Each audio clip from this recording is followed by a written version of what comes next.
The room changes when the door closes. Voices drop, eyes shift, and truths escape that would never survive in daylight. In public, women speak of loyalty, respect, and boundaries. They say the right things, and they believe them too.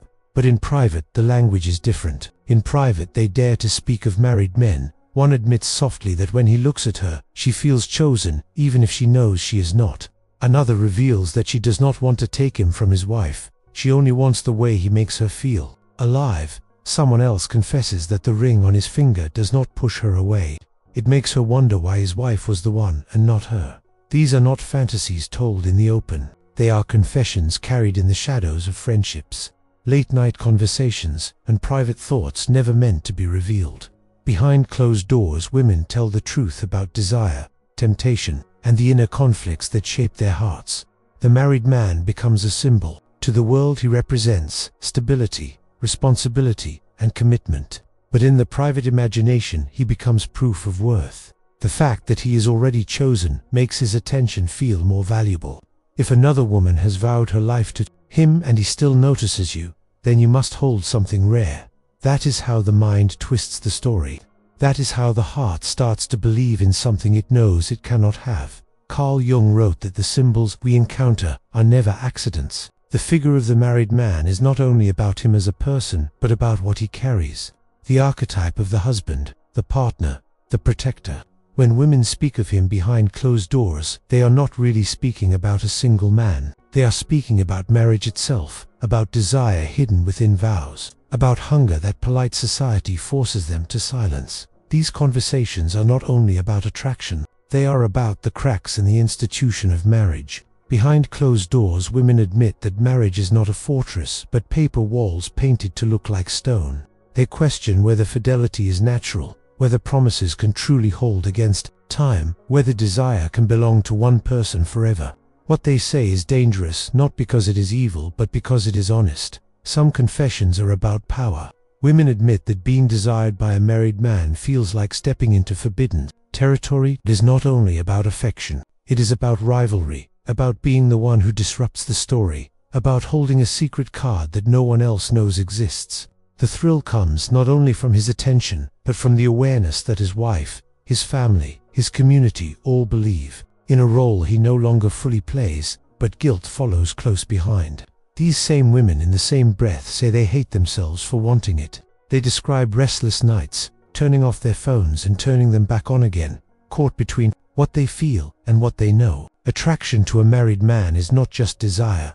It is a battle of conscience, a collision between hunger and restraint, and still they return to the subject again and again, because secrecy itself is addictive.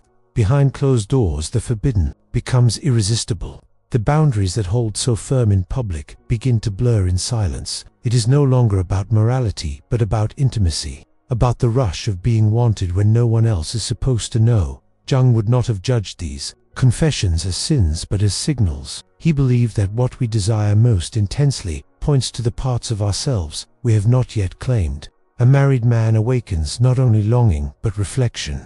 He forces women to ask what is missing in their lives. Why do they feel more alive in his attention than in their own independence? What part of them is trying to be heard? These questions do not have easy answers. They unravel into more secrets, more private confessions. Women admit that sometimes it is not about the man at all. It is about being wanted, about being seen after years of feeling invisible, about being chosen in a world that makes them feel replaceable. The married man becomes a symbol of validation, even if the validation hurts in the end. Others describe it as rebellion. One says she is tired of being good and tired of pretending she does not want more. For her, the married man is not only temptation, but escape. He represents a crack in the perfect facade of life, a reminder that passion still exists, even if it carries consequences. There are also voices filled with sorrow. Some never planned it, never expected it, but found themselves caught anyway. Friendships became too close. Conversations turned into silences too heavy. Hearts betrayed them before their bodies ever did. They say they hate themselves for it, but they cannot deny that it happened. And once spoken, these truths cannot be taken back. What women say about married men behind closed doors is not one story. It is a chorus of contradictions. Desire mixed with fear, passion tied to guilt, hunger colliding with shame. They speak of fire and of ashes. They speak of power and of loss. Together they revealed the complexity of attraction, the fragility of vows, and the hunger that hides beneath polished appearances. Jung taught that the unconscious always finds a way to speak. If it cannot speak in public, it will speak in private. If it cannot speak in daylight, it will whisper in the dark. What women say about married men behind closed doors is not gossip. It is the unconscious breaking through, demanding to be heard. Before we continue, if you have ever felt drawn into a connection that seemed bigger than you, the Jung method can help you see why. It reveals hidden patterns in your unconscious and shows you how to reclaim the parts of yourself you thought were lost. The link is pinned in the first comment. What women say behind closed doors about married men is never only about men. It is about the hidden stories that live inside them, stories they often do not even know they carry. When the door closes, when honesty finally rises, they describe not just attraction but the weight of being human. They talk about loneliness, about the hunger to be noticed, about the strange ways desire attaches itself to what cannot be reached. These confessions are not evidence of weakness but of longing. Women speak of how a married man makes them feel as if they are suddenly part of a forbidden play. Every glance, every word becomes charged. They admit that it feels more alive than any routine relationship, more intense than any safe conversation. Yet beneath the thrill is always fear. Fear of being discovered, fear of betraying their own values, fear of seeing themselves in a way they cannot respect. The contradiction does not silence them, it shapes them. They say attraction to a married man is like fire and ice together, burning and freezing at the same time. Carl Jung explained that these contradictions live in everyone. The psyche is not a single voice but a chorus, and often the voices argue. One voice says to resist, another says to surrender. One says this is wrong, another says this is life. When women reveal their hidden truths, they are showing how these voices collide inside them. It is not about morality, but about integration. The danger of secrecy is that it splits the soul. What they say behind closed doors is an attempt to stitch themselves back together. Marriage is always present in these conversations, even when it is not named directly. The image of the wife, the children, the home, is never absent. Women confess that part of the attraction comes from stepping into another woman's story. They feel powerful because they can disturb it, but also powerless because they can never fully claim it. They say that loving a married man is like loving a ghost. He is there but never fully. He gives pieces but never the whole. He belongs and yet he does not. This tension fuels the desire but also poisons it. They also speak of rivalry, not always with cruelty, but with curiosity. What does she have that I do not? Why was she chosen? Why is he hers and not mine? These questions reveal the wounds that live beneath attraction.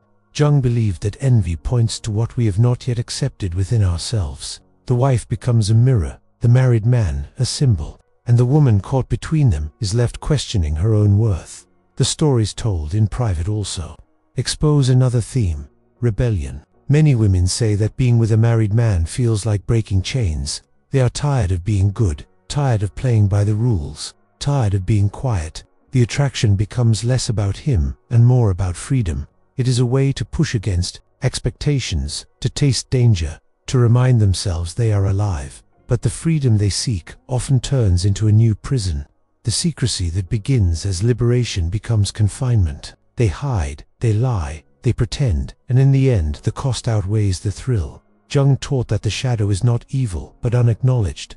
When women talk about married men in secret, they are letting the shadow speak. The desire is not the enemy. The silence is when they silence themselves. The attraction grows stronger. When they finally admit it, even in whispers, they begin to loosen its hold. This is why confession matters. Not to seek forgiveness, but to reclaim truth. Some stories carry sadness more than fire. Women say they never looked for it. They never wanted it, but life brought them close. A colleague, a friend, a mentor, someone who understood them in a way no one else did. They say it started with small moments that did not feel dangerous, but grew into a bond they could not control. They described the heartbreak of realizing they were no longer free inside their own hearts. These confessions are not about lust, but about longing for connection. Others speak with bitterness. They talk about men who play double lives, promising love in private while keeping loyalty in public. They describe the humiliation of being hidden, the pain of being second, the betrayal of promises never meant to be kept. They say attraction to a married man is not only intoxicating, it is cruel. It awakens hope only to crush it. It offers sweetness only to turn it into ash. Yet, even as they speak these words, many admit they would do it again. They would answer his call, they would open the door, they would fall into the same story once more. This is the cycle Jung described, the repetition of what is unresolved. The unconscious repeats what is not yet healed. It brings back the same lesson until it is finally understood. Behind closed doors, women also talk about the toll it takes on marriage itself. They ask if commitment is real, if loyalty can survive desire, if promises are ever truly unbreakable. They confess that their attraction to married men makes them question not only the men but the entire structure of marriage. They wonder if marriage is built to hold passion or only duty. They wonder if love can last without secrecy, if truth can survive without illusion. These are not easy questions. They are questions that shake the very foundation of family, loyalty, and faith. Some women also admit that what they say behind closed doors is not about men at all. It is about themselves. They discover parts of their soul they had ignored. They confess that they want to be seen, to be valued, to be chosen. They realize that what they crave is not a married man but recognition. The tragedy is that they search for it in places that cannot give it. The blessing is that once they see this, they can begin to claim it for themselves. Carl Jung believed that every attraction is a message. It points to what is missing, to what is hidden, to what must be integrated. The danger is when we mistake the message for the person. Women say behind closed doors that they thought he was the answer, but now they see he was the mirror. What they wanted from him was what they had not yet given to themselves. These private truths are heavy, but they are also liberating. To speak them is to step out of silence. To admit them is to break the spell. To face them is to begin healing. Women say that once they see the pattern clearly, the married man loses his grip. The desire does not disappear overnight, but it weakens. What remains is not obsession, but clarity.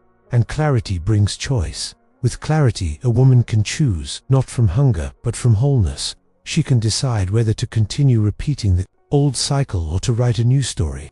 She can see that what she thought was love was often projection, that what she thought was destiny was only desire, that what she thought was about him was always about her. This is the gift hidden in the pain. What women say about married men behind closed doors is not gossip. It is revelation. It is the unconscious speaking truths that cannot survive in public. It is the soul trying to awaken. Jung would remind us that the unconscious always pushes toward light. It uses attraction, even forbidden attraction, as a way to call us back to ourselves. The question is whether we will listen. The stories continue, always whispered, always half-hidden, but those who dare to bring them fully into awareness discover something extraordinary. They realize that what they wanted most was never the man.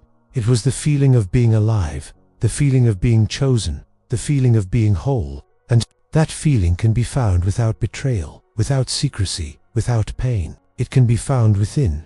This is the transformation waiting on the other side of forbidden desire. The married man fades as a symbol once his lesson is learned.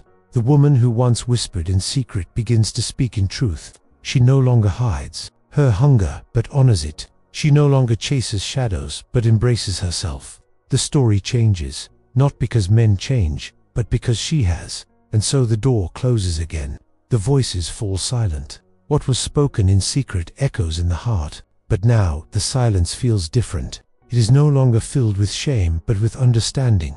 It is no longer the silence of hiding, but the silence of healing. Behind closed doors, women once spoke of married men with guilt and longing. Now they speak of themselves with clarity and strength.